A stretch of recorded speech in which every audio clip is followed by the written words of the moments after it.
Less than a week back, we are back to the next episode of the Liberal Asshole Show. And finally, Harry's ass showed up. I guess the threat of nightmares got you up for once.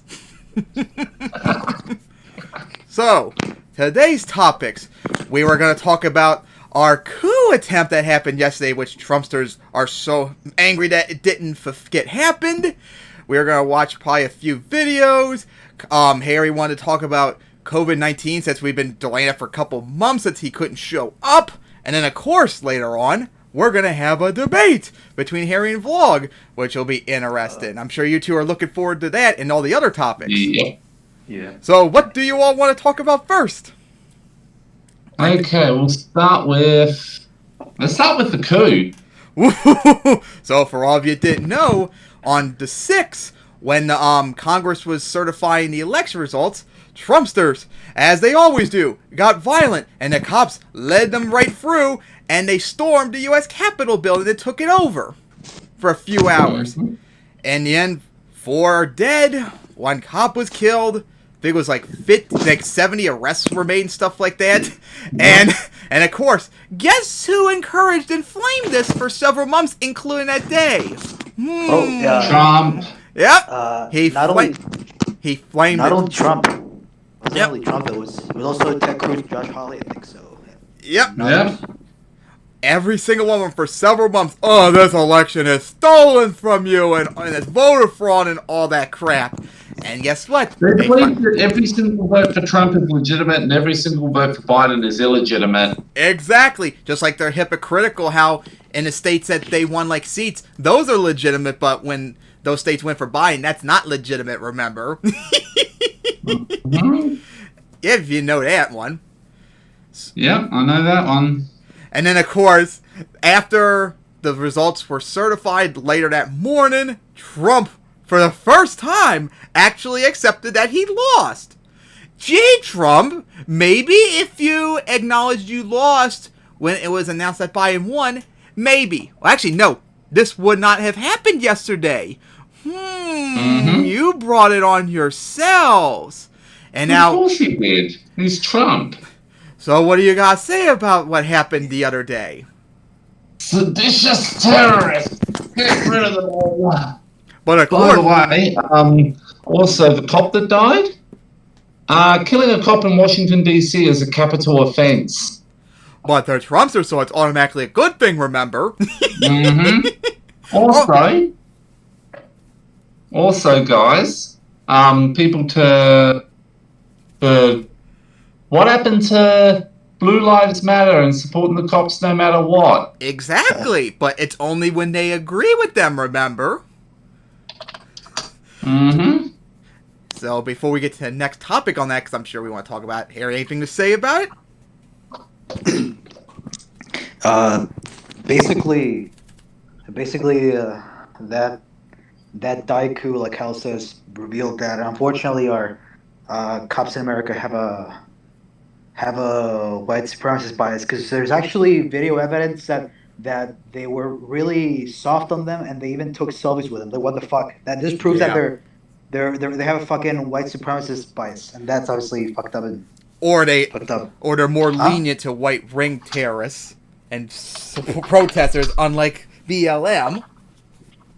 Yeah, basically they have a. I mean, yeah, but it just proves that they have a white supremacist bias. Which, and that if they were black, they would have all been killed. But since they're white, they don't give a shit. Like, fuck. Just like remember Joe Scarborough go off on CNN. Oh yeah. Maybe y'all want to... Well, maybe we shouldn't play it because it might get copyright, but that was funny as shit. He actually said fuck on TV too. Yep. Surprised they actually let him get away with that too. Oh yeah, and of course, remember back in March and April where the anti-mask and anti-lockdown protests happened? Remember all the videos where they were going into state capitol buildings, armed to the teeth, screaming and yelling at cops, and they just sat there and did nothing to them. Yeah, if that was BLM, you know damn well they would have all been killed. And it was also, I saw this on Twitter, someone posted a picture back in June when the BLM protests happened at the U.S. Well, not the U.S. Capitol building, but it showed a picture at the Capitol building, and there was armed cops everywhere, like on the steps, But the other day, like none. Although there is one video too where they were like trying to stop him from coming in like a fenced off area, and they were just overwhelmed. There was like 100 of them with just like 5 cops. Yeah. If you all saw that. Yep. So it's not like they didn't do. Not all of them didn't do anything, but yeah, they were way too nice to the protesters, and they were probably just overwhelmed, even if they tried to fight back. So who do you think ordered the National Guard in? I think it was Pence. Yeah, I reckon it was Pence. He actually went around Trump and went, right, get them out of here. Because then, shit, what was I going to say? Anything you two want to say? I figure what I was going to say. Oh, no. Oh, yeah. Let's make fun. We can make fun of all the Trumpsters that are defending this. And hypocritically, too. Unlike they were for BLM. Which, by the way, you Trumpsters. Which, of course, you Trumpsters. Trumpsters didn't have double standards that have no standards at all. And oh yeah, I've heard so many people like on Voss's channel, like a bunch of right-wing dipshits that are flooding everywhere saying like, when BLM was burning down cities and all that, you all didn't care, but now all of a sudden you do. It's not the same thing. 93% of BLM protesters were peaceful, and the ones that weren't, there's actually very good evidence that the cops or right-wing supremacists actually were involved and started the violence in the first place. And 2, what sounds worse to you? Looting small businesses, which are bad enough, or trying to overthrow a government? Trying to overthrow a government. Yeah. Like, they're not comparable. They're both bad, yeah, but one is just worse. And guess who did it? You guys. Yep. And also, and then people were like, this is just like in 2016 when liberals cried when Trump went, no. Nothing like it. You never saw, when Trump was being inaugurated and certified and all that, there was no armed protests in the U.S. Capitol building at all. There was none of that. Just people crying on Twitter and all that. That was it. Or out the front of places, and that was it. Yeah. And no, if it was the reverse, if Trump won, there would never be like a pro-Biden or Antifa or BLM march, violent protests into the Capitol building. That just would not have happened. Especially since the police would actually have done their job, unlike what they did with them. Oh my god, anything else you two want to say? Not really, just Harry? that. But there are also another political fallout for this too. Yeah. Wasn't there like 12 initially on the thing that were going to protest the yeah, and like almost none of them did. And then half of them pulled back on it? Yeah. Because now they can't. They have no political capital to be able to get away with that. Especially since they're the ones that instigated it. It is nice, though, that there's actually been a lot of Trumpsters that condemned it. Even, thankfully, in my commentary server, which is full of Trumpsters. So good on them for once to actually realize that that was wrong. Now, if only Being Monsters would acknowledge that, which they're being quietly silent on it. Oh, and then they blame, it was Antifa did. Those were not Trump supporters, and Trump never advocated violence whatsoever. Antifa trying to establish a nationalist Marxist caliphate across the country. Oh yeah, and B Monsters, they all think BLM are domestic terrorists. Of course they do. Fucking dipshit. They won't be like, insert what the ideology is that they actually believe in to be the terrorists. Yeah. Harry, you there? Yeah. Anything to say? No, I'm good. So I think we've beaten this topic to death. How about this? Maybe, just maybe, right-wingers, violence is just wrong, no matter what, other than self-defense. We did not like the riots and all them when the BLM protests happened, but we also were against this too. We were against both. It's just one side that you were against, and happened to be the one that you agreed with. So you're a bunch of hypocritical, partisan dipshits. Yep. I doubt most of my followers from Monster Trucks are watching this, but for all of you that are Trumpsters, I really, really, really hope that what happened on Wednesday opened your eyes up and realize that not just Trumpism, but conservatism and the Republican Party are dog shit. They're terrible. Their ideas don't work, and you see what happens when they don't get their way. Now, I hope I've helped a lot of you come this far, but you need to become progressive, and you need to support social democracy. That would actually help you. Yep. Oh, my God. All right, so what do you all next want to talk about? Okay. Harry, what do you want to talk about? Could we do the debate last? I guess whatever you guys want. Then I don't really mind. I remember you wanted to talk about. I remember you wanted to talk about COVID before. Remember about how Cyprus is doing much better than everywhere else, or whatever.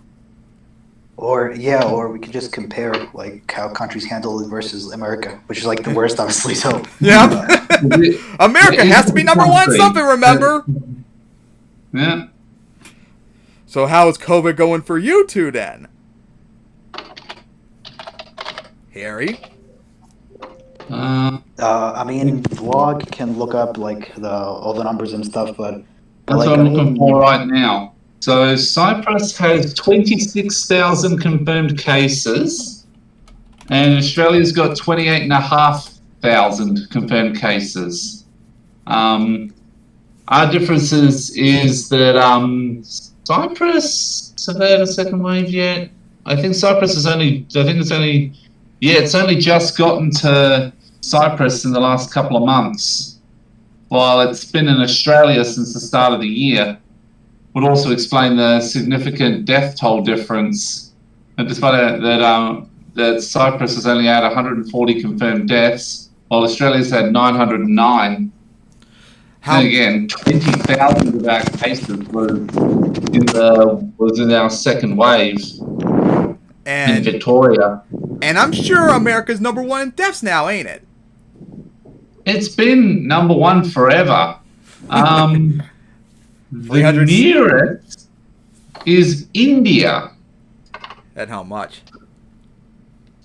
India is at 201,000 confirmed deaths. God, America has over 365,000, so it's almost a 200,000 point differential. Jeez. It's nearly double. Yep. It's Brazil that's got 200,000 deaths. India's got 150,000. That's even worse because that's 1,000 less than what you said earlier. Yeah, 201,000 to 376,682. And of course, in my state I'm looking up, we had over 6,000 deaths already and almost 300,000 cases. Oh. And 2,000 in my area. Yikes. But yeah, America's got to be number one something, guys. Always remember that. Yep. I'm so proud. Number one in COVID deaths. It's not like we could have prevented. Oh, wait, we could if we didn't have a buffoon in office. Oh. Yep. And of course, and not only that. I'll probably mention this point that Russia. Where's Russia? On this. And of course, another thing that hurts America is half the country doesn't even believe it's a real thing, remember?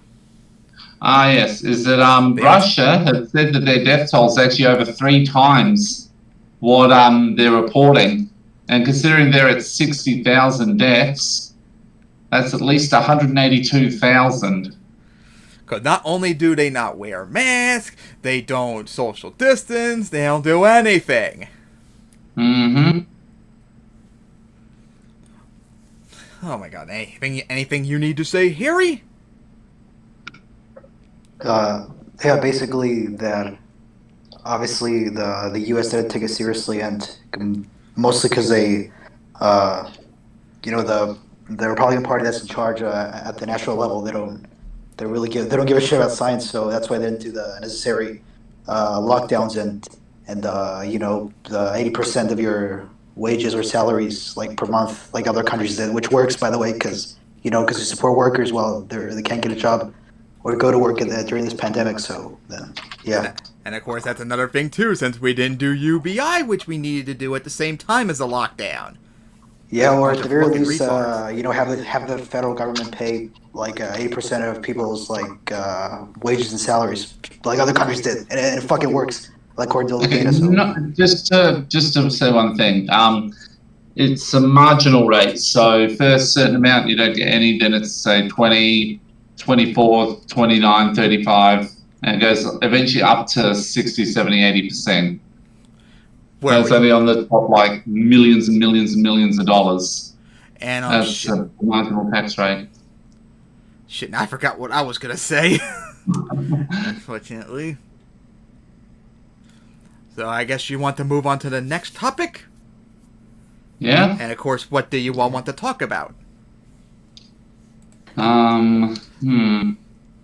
Maybe check out some of the videos that Harry wanted to show us? Yeah. About Marxism and Matt Geatz getting booed. There was a couple more I think he wanted to play as well. No, they were in general, I think.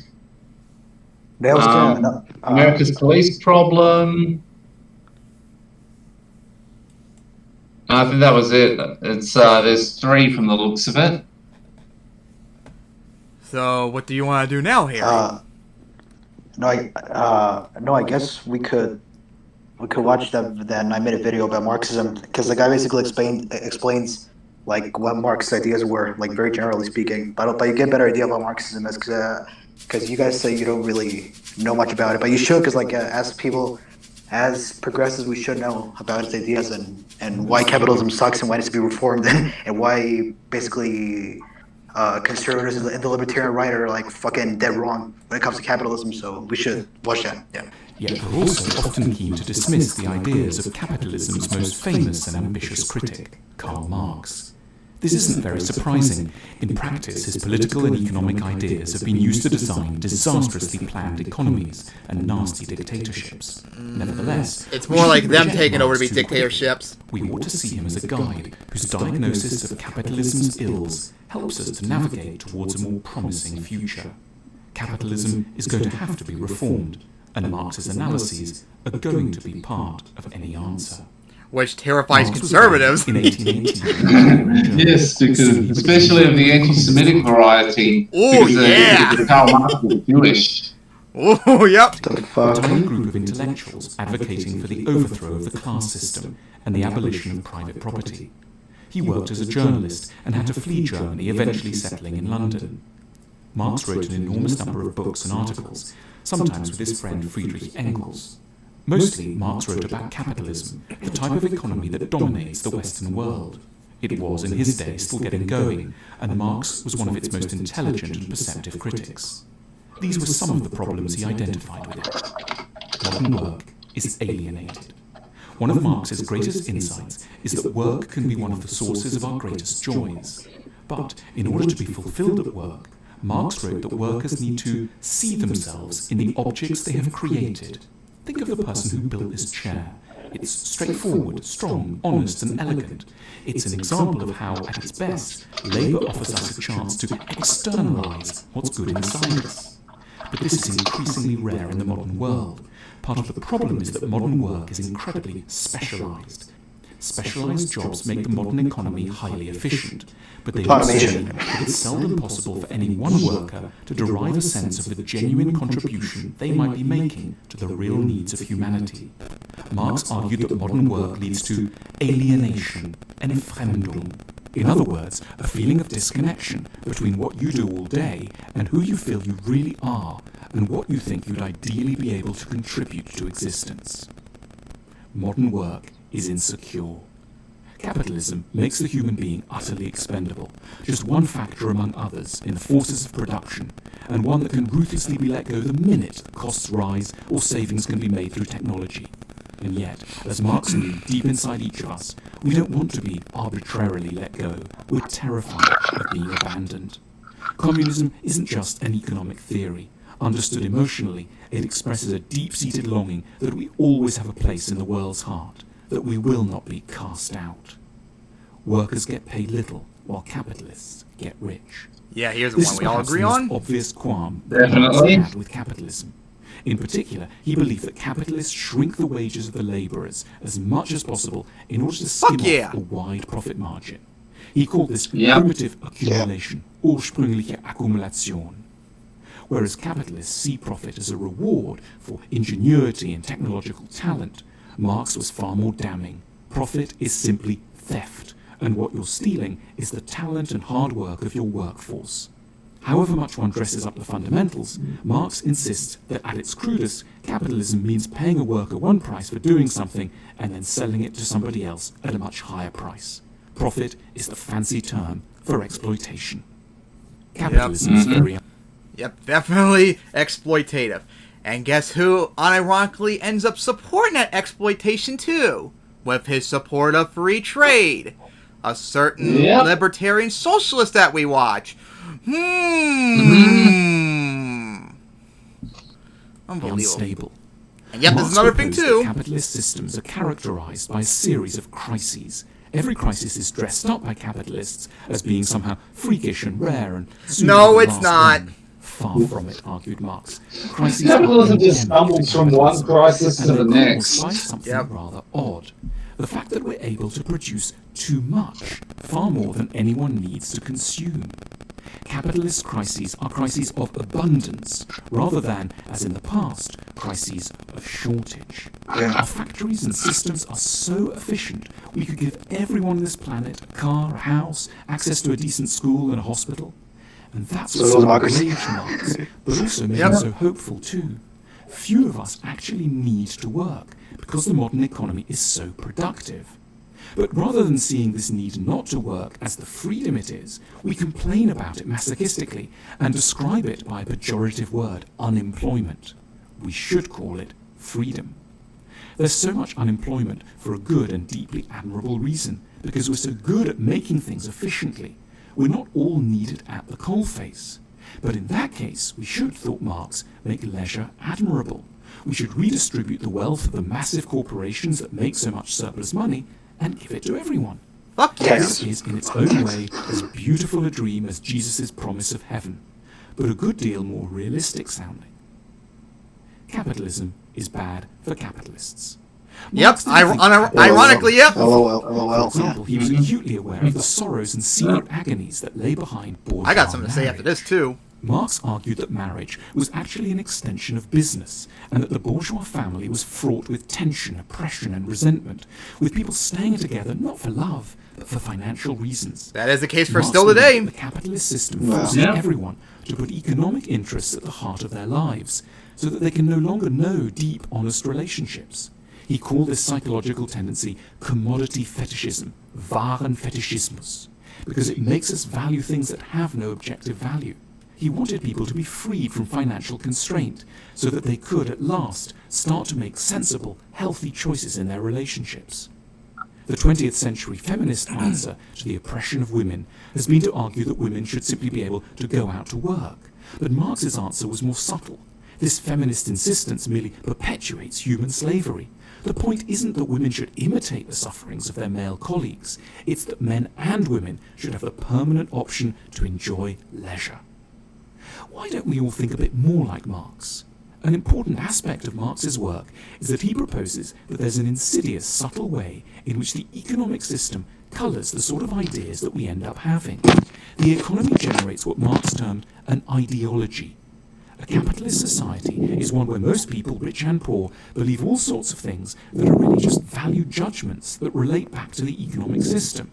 For example, that a person who doesn't work is worthless, that leisure beyond a few weeks a year is sinful, that more belongings will make us happier, and that worthwhile things and people will invariably make money. In short, one of the biggest evils of capitalism is not that there are corrupt people at the top. This is true in any human hierarchy, but that capitalist ideas teach all of us to be anxious, competitive, conformist, and politically complacent. Marx didn't only outline what was wrong with capitalism. We also get glimpses of what Marx wanted the ideal utopian future to be like. Wow. In his Communist Manifesto, he describes a world without private property or inherited wealth, with a steeply graduated income tax, It exists today. control of banking, communication and transport industries, and free public education. That exists in other Marx also places. expected that communist society would allow people to develop lots of different sides of their natures.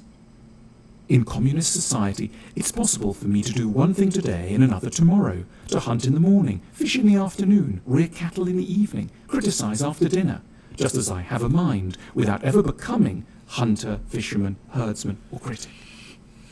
After Marx moved to London, he was supported by his friend and intellectual partner Friedrich Engels, a wealthy man whose father owned a cotton plant in Manchester. Engels covered Marx's debts and made sure his works were published. Capitalism paid for communism. The two men even wrote each other adoring poetry. They were probably gay. Marx was not a well-regarded or popular intellectual in his day. Respectable, conventional people of Marx's day would have laughed at the idea that his ideas could remake the world. Yet, just a few decades later, they did. His writings became the keystone for some of the most important ideological movements of the 20th century. And then they got Marx co-opted. was like a brilliant doctor in the early days of medicine. He could recognize the nature of the disease, although he had no idea how to go about curing it. At this point in history, we should all be Marxists, in the sense of agreeing with his diagnosis of our troubles. But we need to go out and find the cures that really will work. As Marx himself declared, and we deeply agree, philosophers until now have only interpreted the world in various ways. The point, however, is to change it. And yeah, of course, unironically, capitalists are hurt by capitalism because of their uncontrollable greed.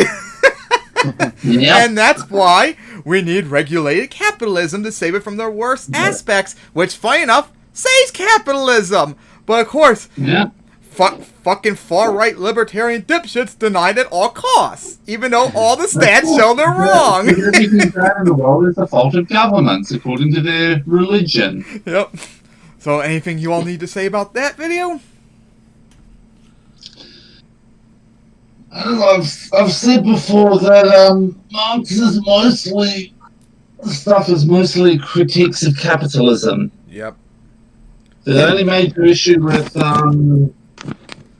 that is many of the economic ideas he has are good, but you're going to find a balance between them. Yeah, and that's social democracy.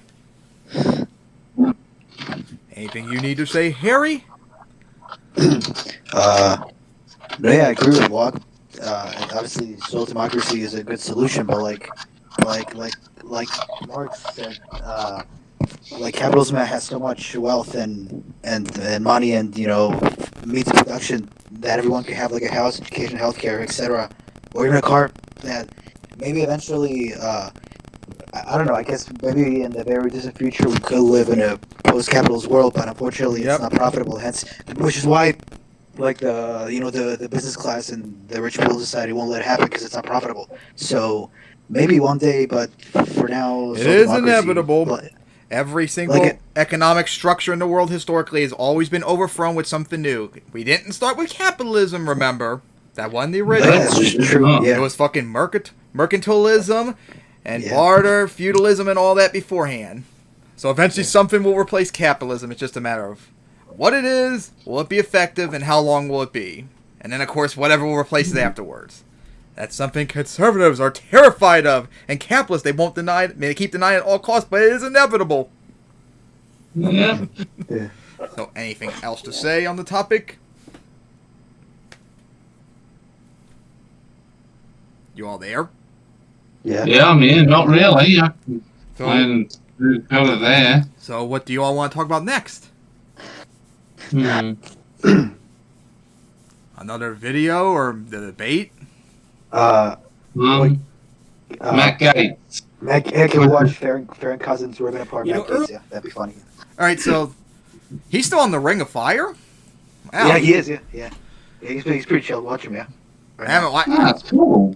Let's watch him now. Let's watch him. Come on, man. Let's watch him now. So anyways, Matt Geatz is a Republican representative. What was it, from Florida?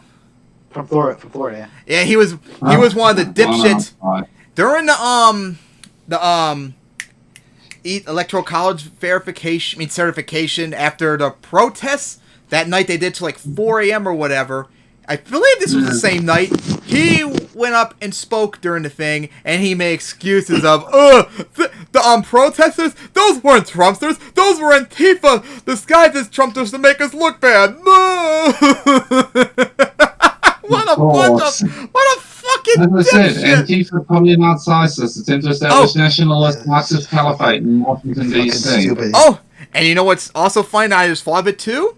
There was actually a West Virginian Republican representative that I believe was just elected who was just at the protest too the other day. Yeah. And also, if y'all don't remember, the Arizona Republican Party actually tweeted out like a few weeks ago whatever to advocate violence, and now they're backtracking on it. and I think I saw earlier today Florida or somewhere's party was also doing the same thing. Because remember, conservatives always get violent when they don't get their way, and then they blame us evil leftards for everything because they project. Of course. So, GOP, gerrymander, obstruct, project. Yep. So now, let's get into this Ring of Fire bill, watching Matt Geatz apparently get booed for it. You know, early on, during yesterday's little insurrection from the MAGA idiots yesterday on Capitol Hill, early on I tweeted that, give it enough time, they're going to start blaming Antifa for this somehow. You know, that they're going to try to say and they this did. is actually Antifa, and that this was going to be picked up by the conservative media, and they're going to run with that narrative. They did. They did exactly no shit, that. they Last would. night, Fox News devoted most of their airtime to try to spread the conspiracy theory that somehow these were Antifa super soldiers. Antifa super soldiers! Of course they did the meme! Antifa super soldiers! And I was just about to say, too, because I had to pause for a moment, guess who else was defending, making excuses, and calling them protesters yesterday? Fox! I just remembered that fucking dipshit. I guess, disguised as Trump supporters who went in there and stormed the Capitol. That's bad enough. But then you had my idiot congressman, who is an absolute sentient piece of human excrement. I know you're feeling I have to deal with Andy Harris. Go onto the floor of the House and say this. Who, by the way, might be in trouble now for what he did. Compelling evidence from a facial recognition company showing that some of the people who breached the Capitol today were not Trump supporters. They were masquerading as Trump supporters, and in fact, were members of the violent terrorist group Antifa. Now, we should seek to build America up, not tear her down. He's being booed by the other congressman. And I am sure glad that I didn't hear my Democrat colleagues calling to defund the police. Except they didn't, you stupid fuck! Matt Geatz I don't want to defund no police. I picked the DEA for my who stormed the VP. Capitol yesterday was shot and killed. Yeah, Matt Geatz, you're partially responsible for that, so I suggest you change your goddamn tone. Because of you and your rhetoric and your friends and your love of Donald Trump, that woman is dead. Yep. I'm one of your And so is constituents, Paul. man. And I gotta tell you, I've seen some wackadoos in this county for sure, absolutely. In this Now you know how I feel. But I have never seen anyone Still Trump, that is still Trump signs absolutely everywhere. as batshit as you are, Matt. I have no idea how you continue to win elections in this area other than the fact that you have an R by your name. That's why I hear Andy Harris. But you are trash. Andy Harry Absolute I know my trash. mother thinks of good nicknames. Here's the thing. We know that these people are not, in fact, Antifa, as he says. Because they posted on their social media outlets pictures of themselves sitting in Nancy Pelosi's chair, putting their feet up on her desk, standing behind the podium in their big horny helmet, stealing Nancy Pelosi's mail, which is a federal crime, by the way, Matt. We know who these individuals are, and you're lying your ass off.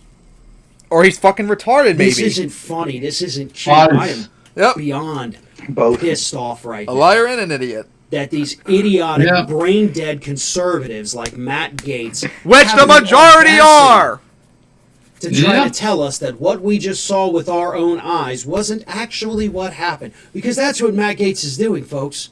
He is trying to tell you that even though you saw one thing, it wasn't actually that. No.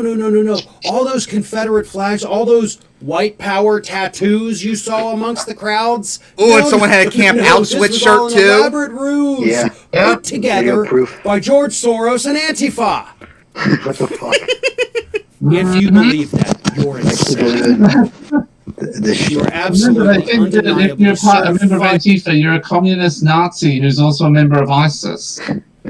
Insane if you think what happened yesterday was somehow organized by any group on the left or in any way funded by George Soros. If you believe that, go and get your head checked immediately.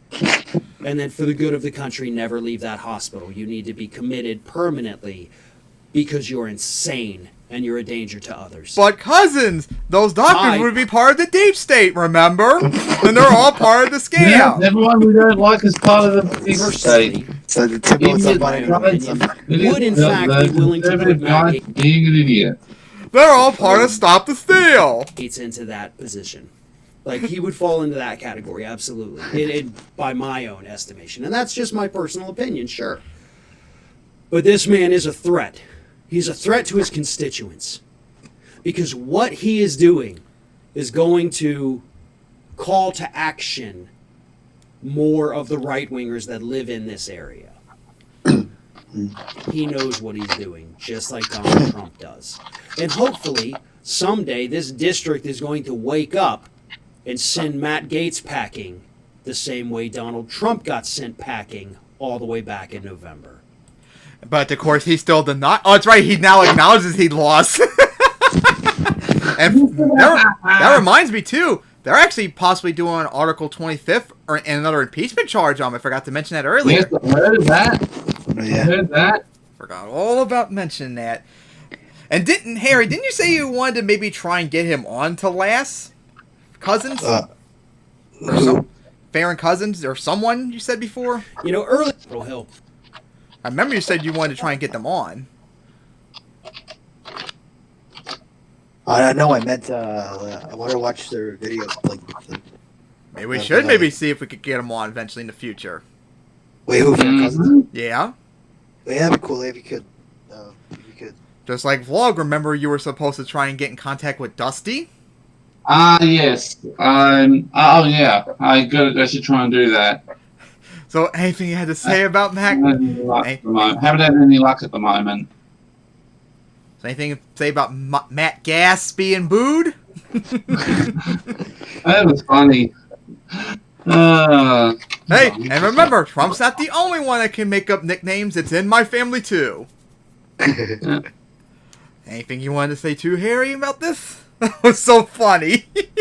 And the excuses he was making sound just like B Monster server that day. Oh my god, it was pathetic. Fucking retards on that server. So what you're saying, Harry? Ooh, I found something. What? Cult of Dusty has a Discord server, so I might be able to contact him. Ooh, that would be very interesting. Do that later today, maybe. So anything you need to say, Harry, before we move on to the next topic? No. What I want to say is that for those who are against implementing a multi-party parliamentary system in America, because they fear that, I don't know, neo-Nazis or anarchists might get elected to Congress, you got to realize that people like Matt Geatz and Andy Harris are already neo-Nazis who are elected there. So it's not a reality. It's not. That's not why we shouldn't have that system. We already have people with those beliefs in Congress, so it wouldn't make a difference. And if you run actual progressives and actually got shit done, maybe we wouldn't have to be worrying about them. Yeah. All right. Yeah. So I guess you all two want to maybe do that debate now, because I'm sure it's getting late for you. I have what is it? It's Bicameralism versus Unicameralism. So anyways, before we get this started, this is a debate between Harry and Vlog about, what was it called again? Do you guys? It's bicameralism versus unicameralism. So let me get this straight. Bicameralism, yeah. So basically, one chamber of parliament versus two. So let me get this straight before anything. Harry, this was mostly at first about abolishing the American Congress. I mean, not Congress, the Senate, right? Yeah. Initially, yes. So, and let's go on to the bicameral. I can't pronounce the words. It's not. I mean, there are Latin words. That's why it's bicameralism and unicameralism. That's right. Bicameralism versus unicameralism. But anyways, from what I remember, because you were all interrupting me working on a truck that day, Harry is on the side for, what was it, one part of the government? Uni, and I'm on the side of bi. So you are what, like, so Vlog wants what America is right now, Congress and Senate, right? Yes. And Harry just wants one, correct? Yeah. All right. So I'll be the moderator since I am literally indifferent on this. I could let you all have a chance to speak. So, Harry, since you're the one who brought it up first, you want to make your case? Actually, I was gonna ask Vlog. Wait. So Vlog, why? So Vlog. So, in your opinion, what makes you in favor, or why do you think it's better for a legislature to be bicameral and not unicameral? You keep going. Yeah. No, I'm sorry. So, why do you think it's better for the electorate and for a country to have a two-chamber Congress as opposed to just a one-chamber one? Like, why do you think it's better? Like, more safe. One, which might sound a bit odd considering I'm libertarian left, is a second thing with a check on government power, so that you don't have governments being able to overreach or to do things that go completely against the people, or they do things that abuse power in a single system, which is a lot harder to do in a I've got it there, versus a uni system. No, I understand what you're saying, but like, I also want to ask you, what do you think? I feel like you might be a little biased because did you say that you think that the unicameral system failed in Queensland for some reason? Like, why would you say that? The unicameralism system is in Queensland. Yeah, I don't know why they did it, but there's been a lot of issues that have come up because of it. There are often a lot of governments in the past on both Liberal and Labor, and particularly recently with how big the demolitions have been of the incumbent party in the last 5 years, have been overreaching their power, doing a lot of things that the electorate don't like, causing a lot of drama issues in the electorate. No, I mean, personally, the reason I think a unicameral system would be better is because not only is it more democratic and more responsive to the people, but also it makes it easier for progressive policies that benefit the majority to pass. While if you have a bicameral system, like in American Congress, or like most former British colonies, they it makes it harder for legislation to pass, and there's more gridlock, which isn't good for the people. I can acknowledge. I'm also going to point out that under a unicameralist system, and yes, I'm butchering the pronunciation. I never seem to be able to get this bloody word right. These two bloody words right. But anyway, that the same thing could be said for fascists. That it makes it easier, but it also makes it much easier for government to overreach their power and can make it harder to hold government to account, keep their check on power, on their use of power, things like that. Also, I would actually argue that the bicameralist system is in its own way more democratic, because you also have, well, I'll give you an example. In Australia, the House of Representatives is dominated largely by two parties. We've got two smaller ones. The Greens have a couple of seats, and and I think Bob Katter's got a seat as well, which is weird considering he's a Queenslander who's an economically left white nationalist. And so, but in the Senate, we've got about 5 or 6 different parties representing all over the political spectrum. Because we have the Greens, who are libertarian left, right through to a couple of white nationalists. And granted, the white nationalist isn't very big in Australia, but still, it's a wide thing, and it's and those ones at the top represent the state a bit more generally, and so I think that a bicameralist system is more democratic, as you'd have more wider interests, and you'd have more reflective of the people they serve.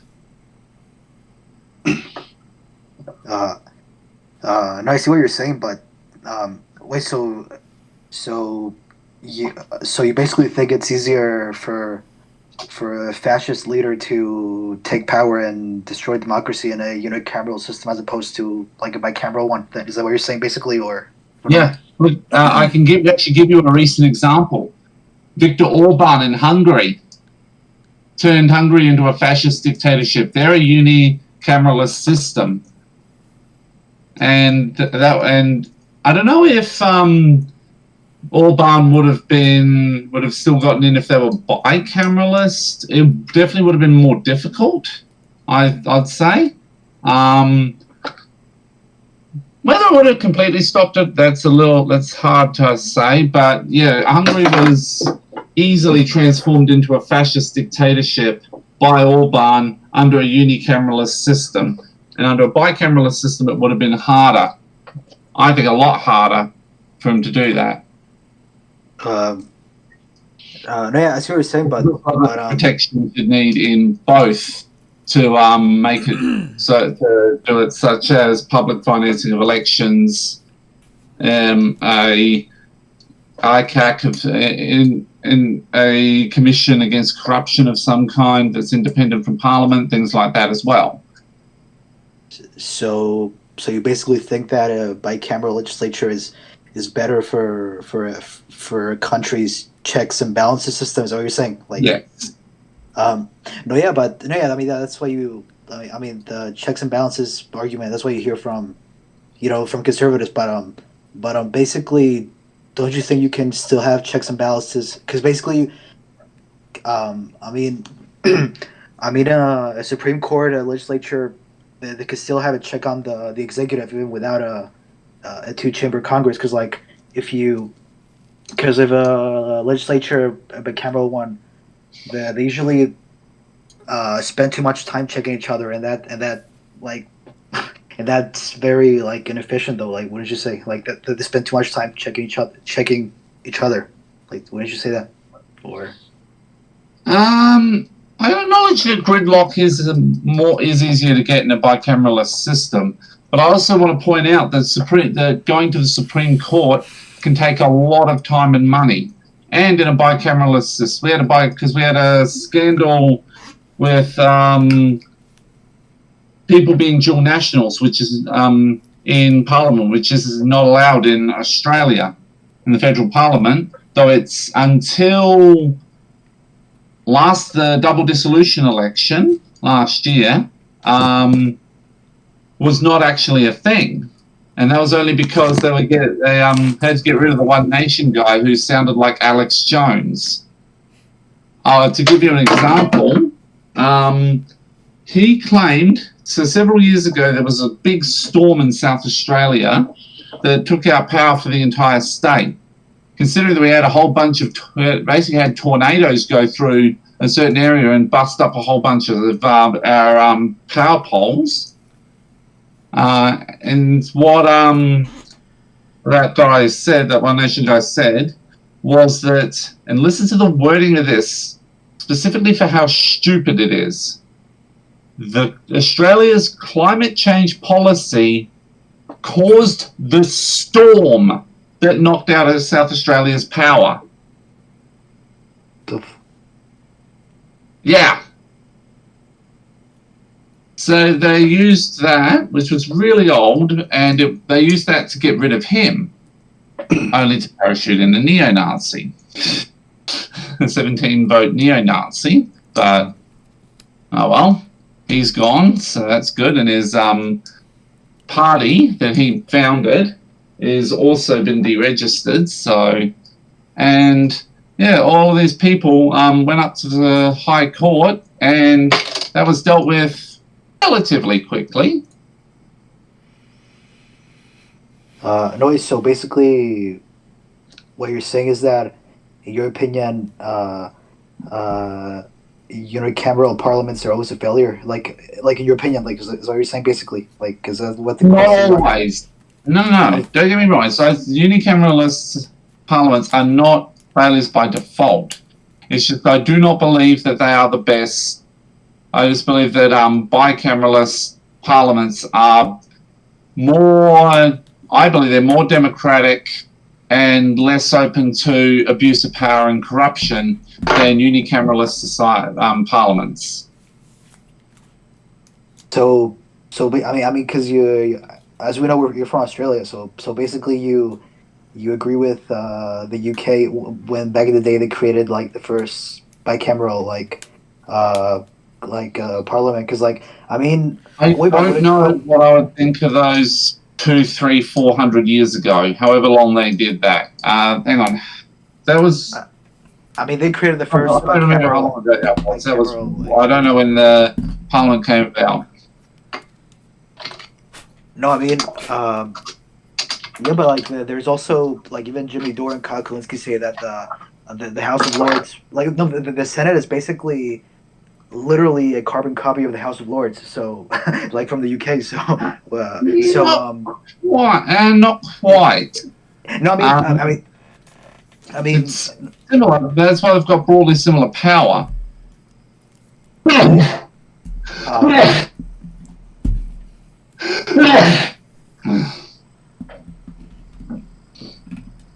Okay, continue.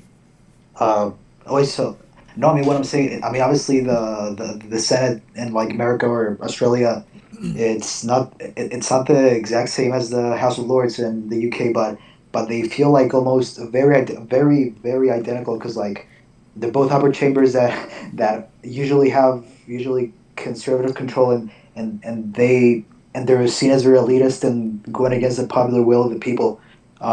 So they always in the US, yes, not so much in Australia.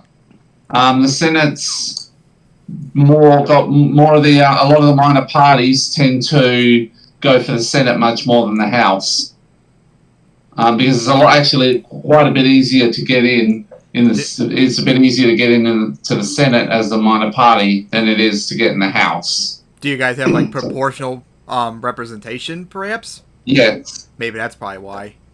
Yeah. Yeah, because the lower house would represent more of your individual constituents, which is where the preferential voting happens, while the Senate is the entire state based on proportional representation. No, yeah, but like, I mean, like when it comes to America's case, like Kyle Kulinski and Jimmy Dore say, they say that the Senate, like this whole equal representation is kind of BS and like anti-democratic because like why the fuck would California that has like 4 billion people get like 2 senators, and Wyoming that has like I don't know -5 people living. That's because that makes no sense. Like, it makes no sense. Like like that's which is why. Because that sort of stuff One at a time. back in the day was affirmative action for slave owners. Yeah. Yeah, slave owners The and very different smaller states. compromise that actually might have been. Yeah. But in Australia, it's quite different actually, because it is based much more on proportional representation. No, yeah, you do have proportional representation. Wait, one at a time, remember. So, Vlog, what were you saying? You get to, if you get, and that you get, the states get based on population, and the territories get two of their own, so they're not left out, those being the Australian Capital Territory and the Northern Territory. No, we had to say hearing response. Wait, so basically, your Vlog, your Senate, even though it's an upper chamber, it also has proportional representation. So you're saying like just like the House of Representatives, or No. The House of Representatives, yeah, they're done through preferential voting, and the Senate is done by proportional representation. Oh. Yep.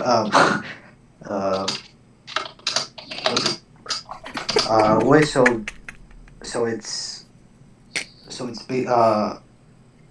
Wait, Vlog. So I'm just curious, like, how is it, in your opinion, how can an executive that's like very authoritarian nature, how can it exactly take away power from unicameral? That's where your other That's where your other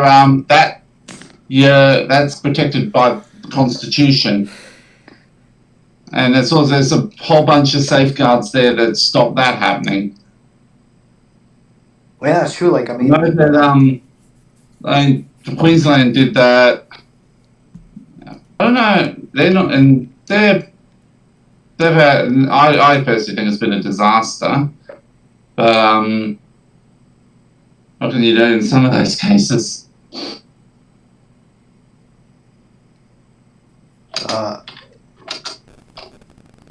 Wait, so do you think it's just curious, do you think it's a guarantee that if you have a constitution and a unicameral system and not a bicameral one, do you think it's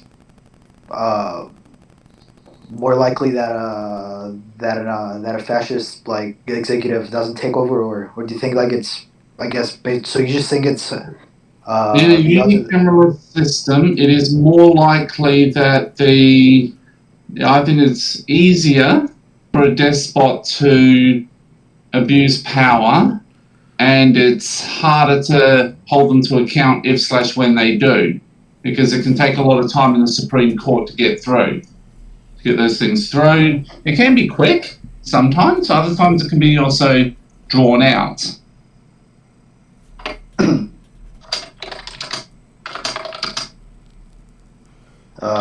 No, yeah, but like, I mean, for example, I don't know. I feel like by your logic, I looked it up. Like, so both Cyprus and Denmark, they have unicameral legislatures, like at the national level. Then, so they don't have two chambers, which is very interesting.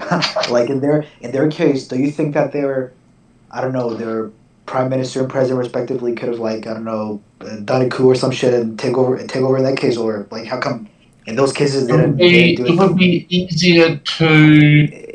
As I said, it's easier to abuse of power, I think, in a unicameral system over a bicameralist. Yeah. And that when it comes to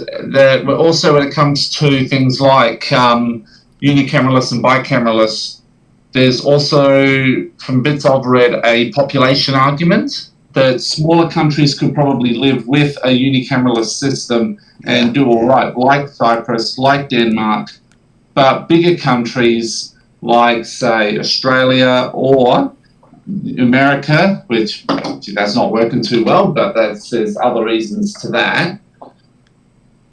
You'd need the bicameralist system. That being said, I do think the bicameralist system, when it comes to Denmark, a place like that, it would be easier to do that because you don't have as many avenues to check power, and it can be like I said, government power more easily abused. It can be harder to hold. Can be harder to hold them to account. I think they're more representative of the people, more democratic.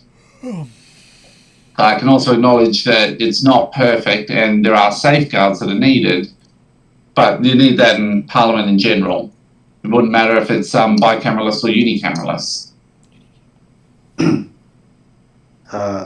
Yeah, I see what you're saying, but when you talk about abuse of power, do you mean abuse of power within the president and prime minister, or do you mean within the legislature? What kind of abuse of power do you mean? More so, mostly of the ruling party. Oh yeah. But And it could be, for example, with for excessively things like excessively partisan legislation. Hold on. And it could cause certain, as I said, to be legislative decisions that can cause major issues.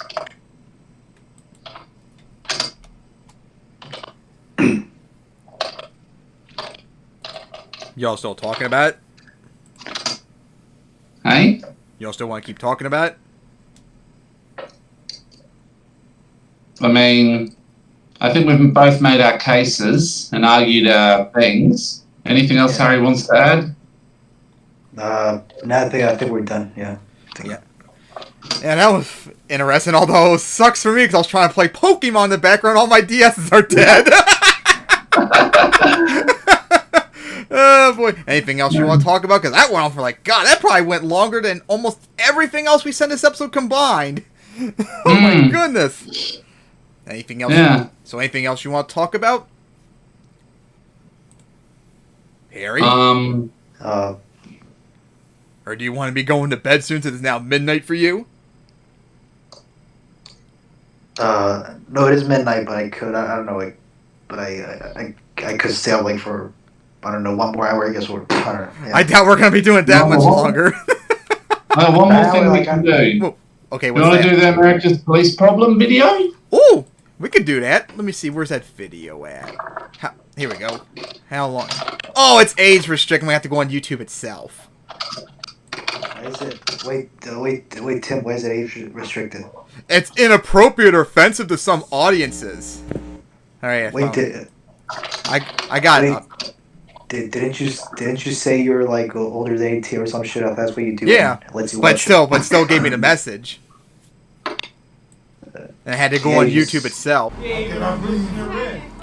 On May 25th, 2020, a 46-year-old black man named George Floyd was murdered by the Minneapolis police. Floyd had recently lost his job as a result of the Minnesota stay-at-home order, and was accused of using a counterfeit $20 bill at a grocery store. In response, the police handcuffed him, pinned him to the ground, and Officer Derek Chauvin knelt on Floyd's neck for 8 minutes and 46 seconds. During that time, Floyd pleaded for them to stop. He said he couldn't breathe, that he was in pain. He called out for his mother. We can see one of the officers, Lane, check Floyd's pulse sometime after he's become unresponsive.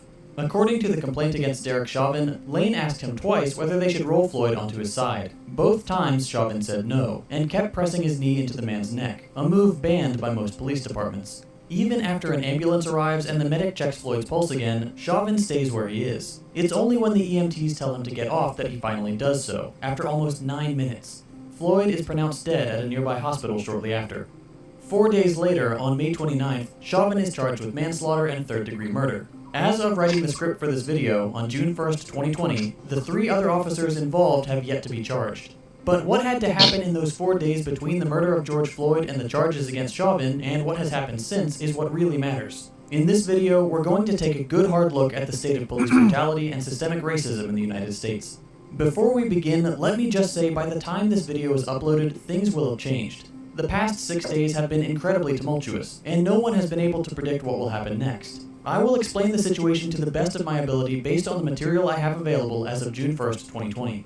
Let's get some background details out of the way first. In the aftermath of George Floyd's murder, the site of his arrest was turned into a memorial through May 26th. From there, a crowd began to gather, growing to hundreds of people and eventually marching to the Minneapolis Police's 3rd Precinct, where Chauvin and the others were stationed.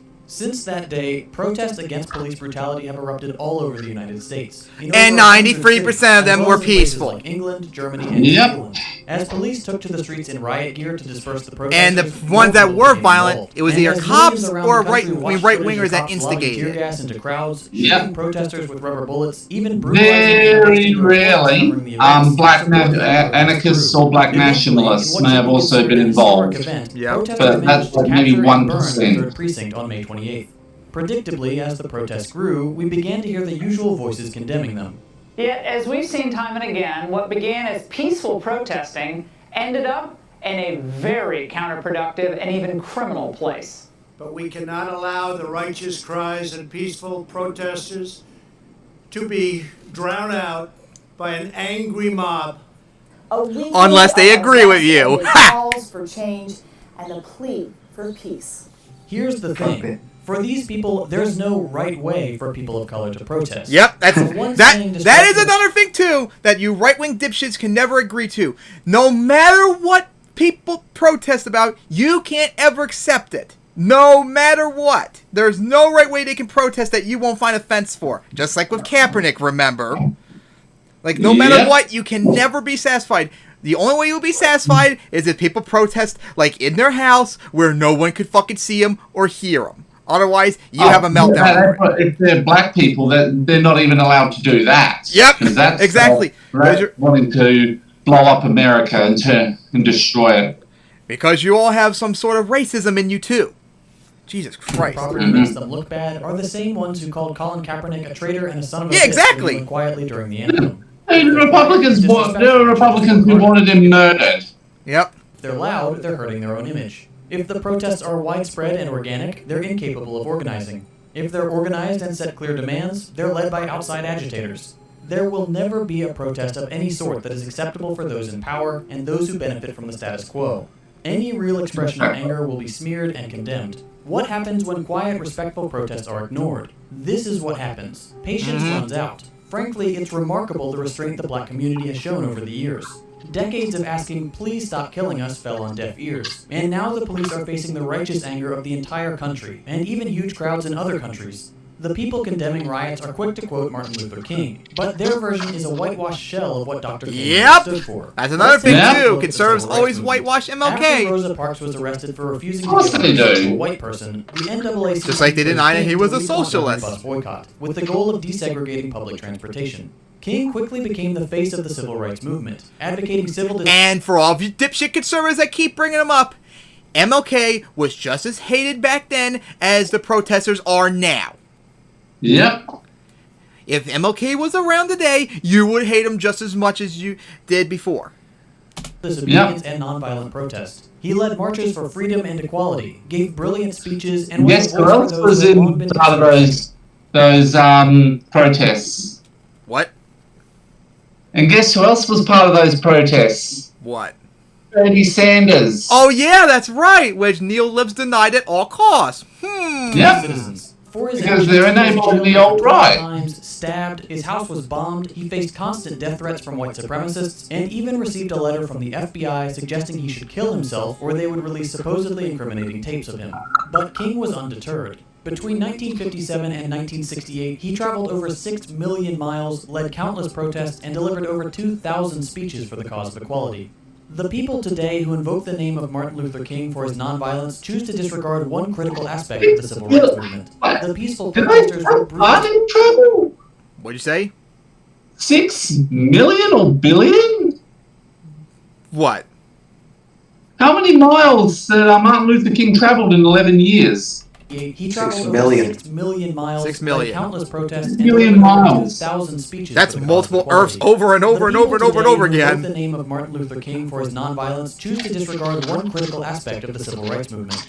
The peaceful protesters were brutalized by the police. For the crime of wanting to be considered a human being, police viciously attacked King and his fellow marchers. Again, King was undeterred. He kept marching, kept protesting. Finally, after intense pressure from the black community and their allies, President Lyndon Johnson signed the Civil Rights Act of 1964 and the Voting Act of 1965. But the signing of these acts did not erase America's hatred towards the black community. Good evening. The Reverend Dr. Martin Luther King, 39 years old and a Nobel Peace Prize winner, And the leader of the nonviolent civil rights movement in the United States was assassinated in Memphis tonight. A sniper's bullet cut down Dr. King as he stood on a hotel balcony in Memphis. While advocating for workers' rights or union rights, remember? That he had been working with the FBI. We may never know for certain. What? To give you an idea how far that is traveling from the Earth to the Moon and back 12 times and still having enough distance left to travel to the Moon a 13th time. That shows how much he was committed to it. Yep. But it definitely aligns with their previous threats. When Martin Luther King died, he had a 75% disapproval rating in the United States. Yeah, see that, conservatives? See how much MLK was hated back then, and he actually was peaceful? A peaceful protester? You still fucking hate him then, but then several decades later, now you all like him? Like I said, it has nothing to do with them being violent or not. You just don't like them protesting, period. And you're probably racist too. States. It was only after his death that the white people of America could rewrite his story and make him a figurehead for obedience, taking his practice of nonviolence and twisting it to mean never organizing against your oppressors. They paint him as a docile man who only said nice things that everyone agreed with, and they choose to leave out the fact that he was an outspoken opponent of capitalism, that's what I was saying earlier! Militarism, and racism. But let's talk about nonviolence for a minute. Critics of the recent riots have said that the protesters are violent, that looting a Target is violent, that burning an Arby's is violent. Destruction of inanimate buildings is not violence. Killing people is violence. They're both bad, though. He's kind of right, though. But he's making the case, like the anarchist case for, destroying property. But, I mean, he's kind of right, though. Technically, destroying property is not violence. Hitting other people is violence. But, of course, it's not, in my opinion, like, you shouldn't destroy property. But if you think about it, corporations destroy this fucking planet with their greed, and they, do wage stuff. So, it's gonna say, because I watched a video, by the way. So, there is a case to be made for destroying corporate property, but of course, it's more nuanced than that. But you know what I'm saying, right? So, so it's not violence to destroy property, but it is violence to hit other people or other beings, which makes sense. If you think about it. The protesters haven't killed anyone. You'd be hard-pressed to find evidence of a protester even taking a swing at a cop. In some instances, they've even protected police officers who got separated from their pack. Nonviolence is a tactic. If, for example, the crowds were to destroy, say, Sabre security equipment, which manufactures pepper spray for the police and is located at 747 Sun Park Drive in Fenton, Missouri, that would help the cause of nonviolence, because they're removing part of the means by which violence is done to the people. Those decrying violence aren't concerned with police brutality, but expect you to shed a tear over looting a Target. As a totally unrelated side note, the largest source of theft by far is wage theft by corporations, to the tune of $40 billion a year, stolen from workers in the form of overtime violations, minimum wage violations, and rest break and off-the-clock violations. So excuse me if I don't care that people are taking back a little of what they're owed. But now we get to the real part of the matter. And again, I want to warn viewers that you may find this content disturbing. We need to talk about police brutality, militarization, and white supremacy. Since the beginning of the uprising, the cops have shown us exactly who they are. Riot gear, they have a bias against white nationalists. Vicious beatings, bias for you mean? Tires, rubber bullets, armored trucks. Police, in response to a protest against police brutality, decided to act even more brutally towards the people they're supposed to protect and serve. But what's even more disgusting than their actions among the crowds is how they choose to act when they think no one is looking. Cops wearing plainclothes or disguises, some even in their full riot gear, have been breaking windows, leaving piles and of Trumpsters and conservatives deny this is happening. All of these actions of course they do. That's part of their religion. And they're fucking idiots. The police more justification in killing people. The really disheartening thing is when you begin to realize that the police are enjoying this. They've been caught on camera. Of course they were. One was caught throwing up a white power sign. This is all pretty damning. Hey, the OK symbol. Be people who say it's just a co-opted by, more so with the OK sign, it's co-opted by white supremacists. It's not actually a white supremacist symbol in and of itself. Yeah, I actually remember the history of this one. It was started out by anti-SJWs to, ironically, to trigger the libs, and it had a degree of success. Yeah, and then people like... what's her face? like Richard Spencer, Tara McCarthy, and people like that, David Duke and them started using the OK symbol unironically as a symbol of hate. Yeah, this is something that conservatives don't seem to understand. The OK symbol is fine within itself, but it is co-opted by white supremacists, and that's what we're pointing out. Same goes for the saying all lives matter, too.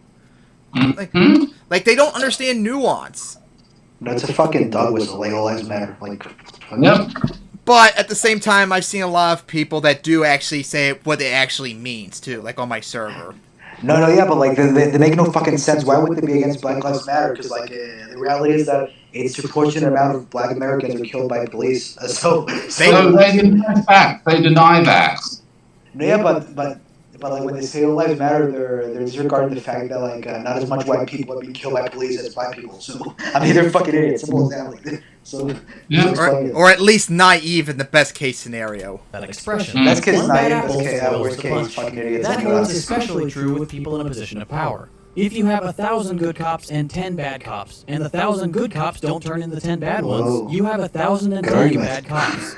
But the thing is, the police haven't given us any evidence that there are any good cops at all. Over the last few days, pictures have begun to circulate of cops taking a knee near protesters. This has garnered them some support. But in every case, either immediately before or after, the cops assaulted or pepper sprayed the protesters. This is called propaganda. It's a PR stunt. If they really cared, they would have taken a knee years ago, or at least in the immediate aftermath of Floyd's murder. But they didn't. Well, that's the problem. Now, then you into the cops, into the system of cops, that makes you into a bad person. No, actually, it's in the U.S. It's like the police culture is a problem. Like it's the culture and the system that's the problem that needs major reform. And some purging too. Justly attack everyone in the area. Luckily, even though the police are turning off their body cams, there are plenty of video cameras at the protests. The police can't fake their way out of their inexcusable behavior. Speaking of video cameras, let's talk about how the police have treated the press during the uprising. Yeah, absolutely, guys. We've just had to run out of police moved in. We've been fired at. Oh, the cops are pro free speech. What a fucking surprise, not. Exactly what it looks like. Exactly what it looks like. We're just safely. Well, yeah, the cops will hit the media because they don't want people to see what they actually do. Yes, I am. You heard us telling them that we were media, but they don't care. They're being indiscriminate at the moment. Fuck. They chased us down that street, as you see. They were firing these rubber bullets at everyone. There is tear gas now. We are really I fucking swear, people that cops are fucking idiots. the way that they dealt with my cameraman. Yeah. They're quite violent. Well, they probably want to be cops so they can go around brutalizing and murdering people themselves. Yeah, no, don't get me wrong. There are some good cops, but the majority, unfortunately, they're neo-Nazi sympathizers. As we saw, like in video proven, and like and unfortunately, by proxy of the system they're in, and the culture they're in, the rest are unintentional enablers. Yep. Prime Minister Scott Morrison has taken action after a 7 News crew was assaulted by US police during protests here's my Prime Minister. this morning. Reporter Amelia Brace and her cameraman were attacked during a live on-air report. We are live on the air at the moment. Oh, this is the CNN one. Yeah, this was Australian journalists from my country. Yep, and here was when they did to the CNN interviewer. Why am I under arrest?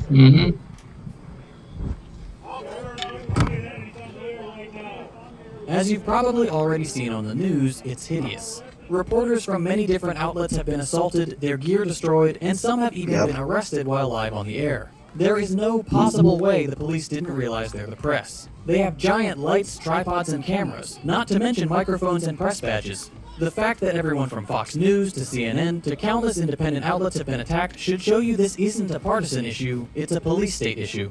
The cops don't want their actions to be broadcast, and they'll go to ridiculous, counterproductive ends to try to keep it from happening, including arresting reporters while their cameras are rolling. There's a thread on Twitter that's currently over 90 tweets long documenting instances of police brutality against the press specifically, and it's shocking. Pushed over, shot with rubber bullets, beaten with batons, gassed, even pepper sprayed while displaying their press credentials. There is no excuse, none, for the police to deny the press their rights to cover events as they unfold. Conservatives will make excuses, remember? While they try to do their job. A free press is essential to a healthy democracy. Until the police state stops them attempting a coup. Yep.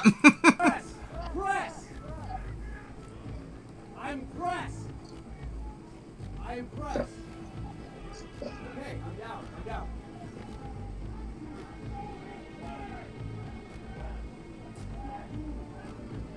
Okay.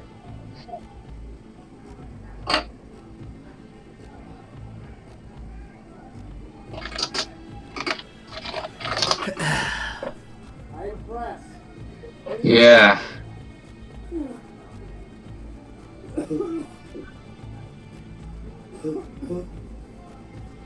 But the police aren't the only ones attempting to maim or kill protesters. White supremacists armed with guns have started to show up and threaten protesters.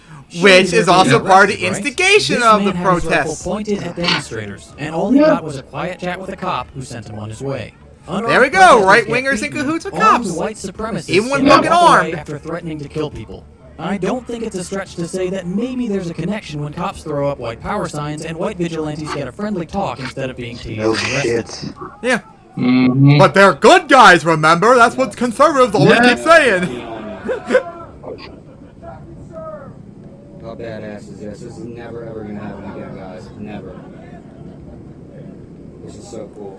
Yep, the retards on Bee Monsters would make every single excuse you could think of to defend that.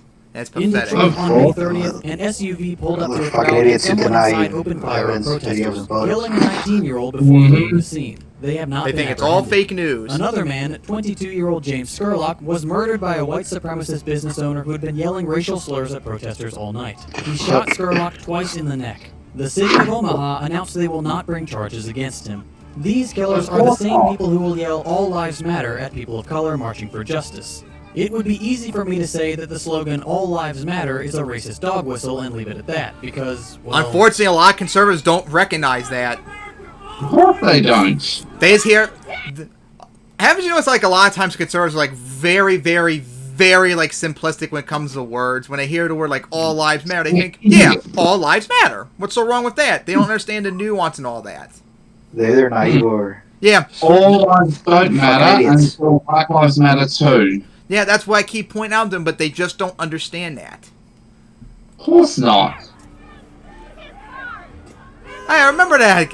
The old man with the bow and arrow. There who aren't violent racists and truly don't understand. So I'll try something else. Imagine you've taken your beautiful family to the beach. Caden, Braden, and Bree Deansley are happy building a sandcastle, but Broccoli is drowning out in the water.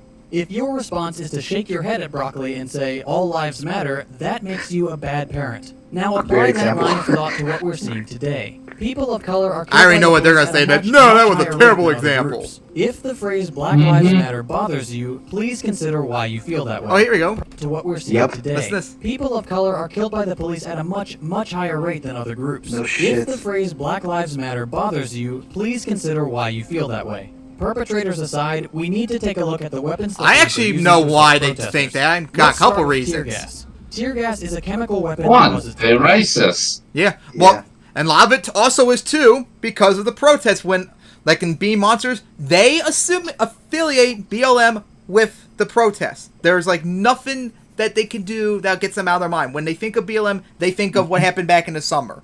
And that's why they think they're a terrorist organization. And also, or they think the black separatists who shot cops in 2016. Yeah. Although a little bit of benefit of doubt for them, they did think what happened to George Floyd was bad. But once the protests happened, they instantly hated BLM once again. It makes no fucking blindness, sense. severe eye and respiratory pain, skin irritation, and bleeding. If you heard the words "chemical weapon" and thought, "Wait, aren't those banned?" Yes. Not in America. Yes, they are. Why is this But apparently, it's perfectly acceptable to use them. Why is this shit not illegal on the federal level? I think What the such an fuck? extreme option would be saved as America didn't sign the treaties to ban chemical weapons, remember? the last resort. Mhm. But we've seen cops use it as the first offensive against protesters. It makes them wanting to topple Assad for using chemical weapons incredibly ironic. How bad can it be? Remember, they also claimed that the chemical attacks attributed to Islamic State were actually done by Assad infiltrators, and that Assad was responsible for 100% of the chemical attacks. Fire them at the ground to bounce them at your target, not fire at people directly. That should give you a pretty good idea. These things can and do kill. And, surprise, surprise, cops have been firing them directly at people. At least one person has been permanently blinded in one eye after being hit in the face with a rubber bullet. At best, these things hurt like hell and leave a nasty bruise. At worst, they can tear a chunk out of your face, blind you, or even kill you on the spot. Then, of course, there are tasers, batons, flashbang grenades, horses apparently, car doors, and the whole damn vehicle. But the most dangerous tool in the police arsenal is the officer himself. The police have shown that they have exactly zero restraint. They've kicked people while they're down and blinded. They're not allowed to be taught restraint. And funny and ironically enough, far-right dipshits think that the cops are too lenient on protesters. Yeah, they want to go... Yep, they think the exact opposite's going on. Tased the passengers and dragged them out of the car. They've maced people who were cooperating, shoved one woman to the ground so hard she had a seizure, Remember over an old man. They did that to the old man in, what was it, Buffalo, remember that? And walking with a cane, and launched full-out assault on peacefully assembled citizens. Yes, the police need to be demilitarized. There's a clear connection between the money spent on military-grade equipment and violence against citizens. And funny enough, the majority of Americans support that, even Republicans.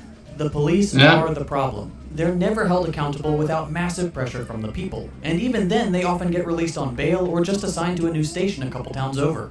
Our politicians have been silent at best, or actively encouraging of racist violence in the case of the orangutan again, and Matt Geatz, and Tom Cotton. The Democratic nominee has said, maybe we can shoot them in the leg instead.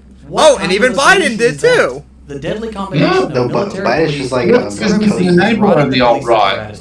But remember, he's still less an evil guy. To a government building, threaten the lawmakers, and no one gets arrested, tased, or beaten. But black people are murdered for doing nothing at all. You cannot reach any conclusion other than that there are two Americas. One for the white people and those in power, and one for everyone else. When cops are throwing up white power signs and laughing about brutalizing the people they're supposed to protect and serve, you have to realize that the system is broken. We've already seen deaths in this uprising. White supremacist murderers have killed people or attempted to do so on camera, and they walk away. The protesters have not killed anyone. We have to reject the mainstream media's framing of the uprising. The protesters are not the violent ones. The police are. They instigate the confrontations every time. They arrest and assault journalists. They drive cars into crowds of people, for God's sake.